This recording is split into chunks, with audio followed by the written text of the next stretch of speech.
Today is part 2 of our Super Impulse box, and we are looking at Super Impulse's micro figures, dubbed the world's smallest Godzilla.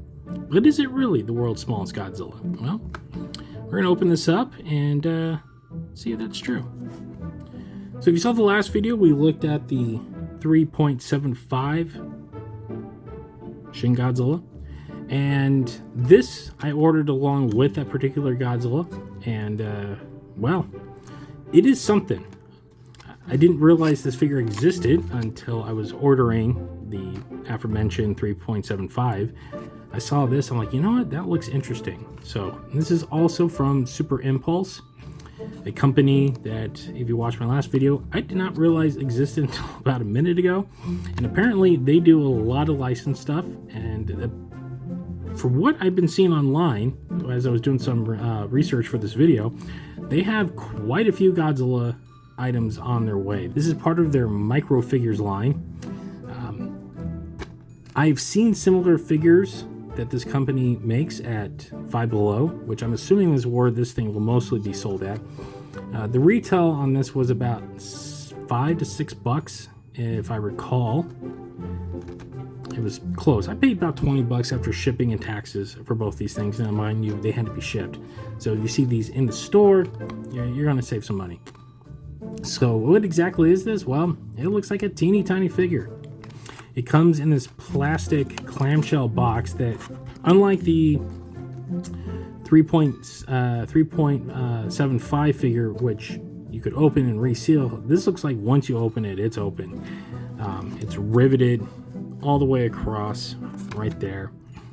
So there is some opening there, but I'm going to have to slightly destroy the package to get this out. So we'll get a little look at what the packaging has to offer. So it's Shin Godzilla, which makes me wonder, they're going to be doing other Godzillas in this line. So clearly they got the Toho end of the license. So it's not Monsterverse, and I don't know what that is. But here is the Godzilla in question. There's a little box, and then that is the header card. And that is the back, kind of giving you details of everything. And there we go. So let's get this open. Remember, kids, use sharp objects responsibly. There. All right. I think I can get everything out now. There we go.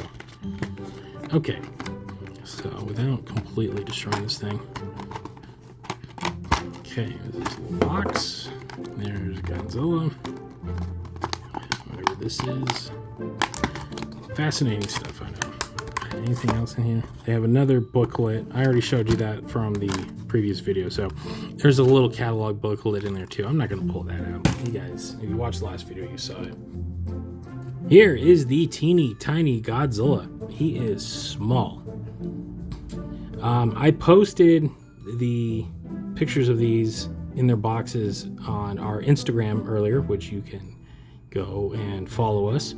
And a lot of people are asking, hey, is this anything like the Trendmasters micro Godzilla figures? And to be fair, I haven't had one of those in my hand in about 20 years. But now that I'm holding it, yeah, it's on par. This is truly a tiny figure. This is not even an inch. He is small. There he is in my hand, just to give you like a good frame of reference. So let me see if I can find something else here. So here is a reaction, the Train Biter Godzilla. Also, go back and check out the unboxing of these, and that gives you an idea. That is how small. This is about a 4.5 inch figure. That's how tiny he is in comparison. So truly, it could be argued that this is the world's smallest Godzilla figure. So as you can see, he is essentially a single molded figure, similar to the 3.75. His mouth is completely painted in with a white streak painting the teeth. There's a little bit of red that looks like it's supposed to be for the eyes, but it didn't look. Yep, there you go. I don't even think it got into the eyes where they were supposed to be. Yeah, they're on top. So the rest is just a basic color scheme.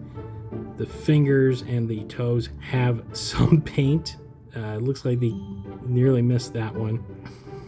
So yeah, he is a single mold. As you can see, all the spines are molded together. So this is basically pressed and popped out. There is no articulation whatsoever to this thing. Yeah, I mean, he's flexible. Actually, no, I take that back. There's small articulation. And much like the 3.75, he comes with teeny tiny heat rays. So I'm going to zoom out and come back in a second and get these out.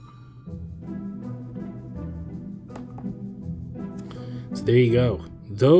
These are the heat rays. I mean, I'm sorry, I'm so zoomed in because these things are so small. And they feel like these are fragile as hell too. So much like the 3.75, there are 2 holes to add the heat rays into, and I'm going to have to zoom out, otherwise I'm not going to be able to show you guys how to put these things in. All right, I'll take one. There we go. There's one.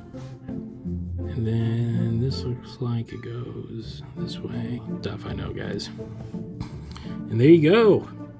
Yes, he's very much a super scaled down version of the 3.75 figure. So why? It's a tchotchke. This is a little keepsake. This is a stocking stuffer, something for your Easter basket, something to give out at schools and like little baskets. He is cheap. I don't mean that by quality, but yes, he's a very mass-produced figure. But the retail on this thing is pretty small. Now, I bought it through a third-party seller, so I believe that if you find this on store shelves at Five Below, you'll probably pay even less. I couldn't imagine paying any more than like $5. So he does come with this little case, which I believe is meant to display him.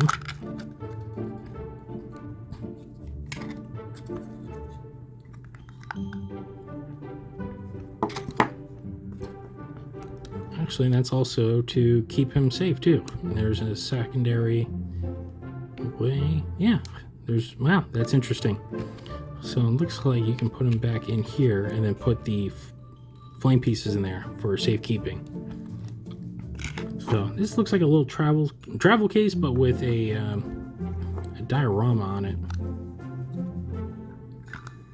So I'm assuming he goes in like that. And there you go. You have a little menagerie Shin Godzilla.